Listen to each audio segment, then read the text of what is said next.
folks, I'm Tom Vasel, and welcome to Week in Review.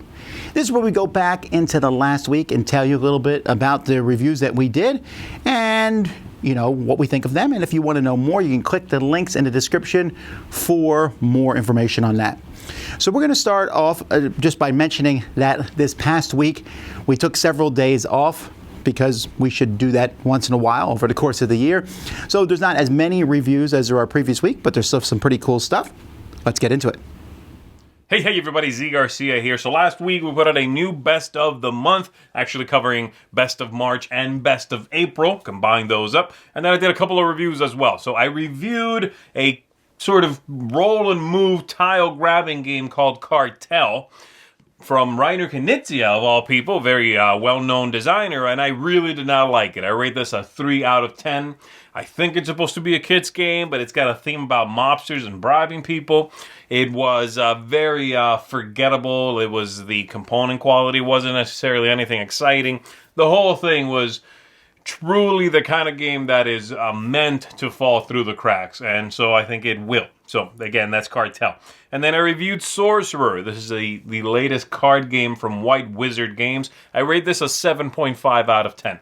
It's a Magic the Gathering style card game, all contained in one box, of course, in which you are, making combinations, attacking each other, trying to control different areas.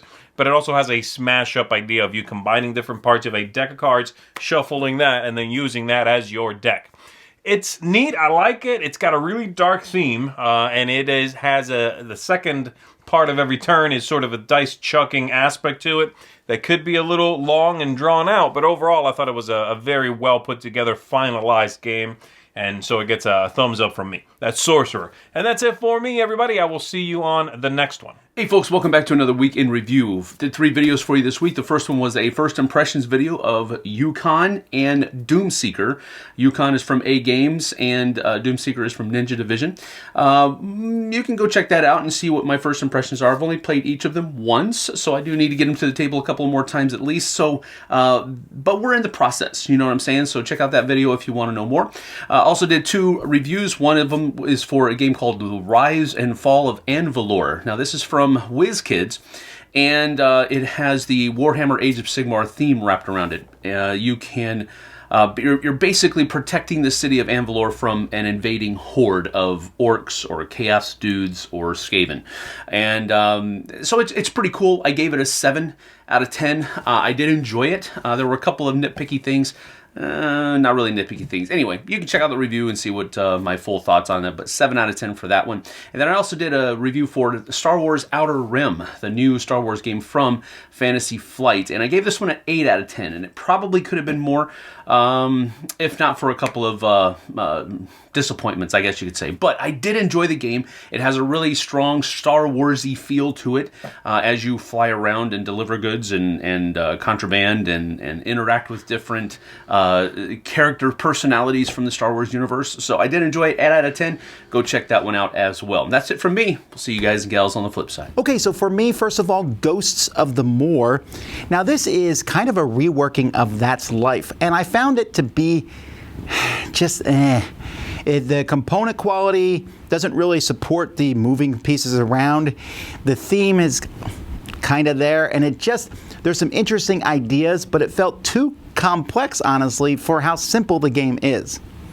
I took a look at Contract, which has amazing components and is a little auction game that might be a bit a pain in the neck if it was longer, but considering how short it is a really streamlined, influence style game. Air, Land, and Sea, another game that's really tiny, really, with a very generic World War II type theme, but this 2-player back and forth game offers some really tough little choices. Dungeon Academy, one of my favorite roll and write games that are out there, where you roll a pile of dice in the middle of the table and they form a dungeon and you try to figure out the fastest way through that dungeon. Really enjoyed this, and great components. Then, of course, Lord of the Rings, Journeys in Middle-earth. Fantastic, amazing game. It's actually not rated as highly because it's campaign only, and I wish there were single scenarios, but that's and while that is a big complaint, that's my only one. I think that the marrying of the theme to the app, to the board game, it's almost flawless. It's fantastic. I also took a look at Sushi Roll, which is going to blow up and be huge. Dice drafting game based on Sushi Go. Very, very similar, but with dice. And then my first, Castle Panic. This is a cooperative game for kids, really for young kids. It really went over like gangbusters at my house with my son, so really pleased about this one. A nice stepping stone type game. Also, I did a look at Above Board. Now, I saw some people complained about the quality of that particular video, but it was my phone. I was doing it behind the scenes. Their production's top notch. And this is a TV show that's being shopped around and we'll see come out later this year. And I was blown away with how much I enjoyed it. And then me and Roy went to a Magic pre-release. So we give our opinions on that, what it's like to go to one of those. We'd never done such a thing before. So that was a video we did this past week. And then we did a few live things, of course, Board Game Breakfast. And we talked about top-selling games that came out in March and April. So all that's on the Dice Tower.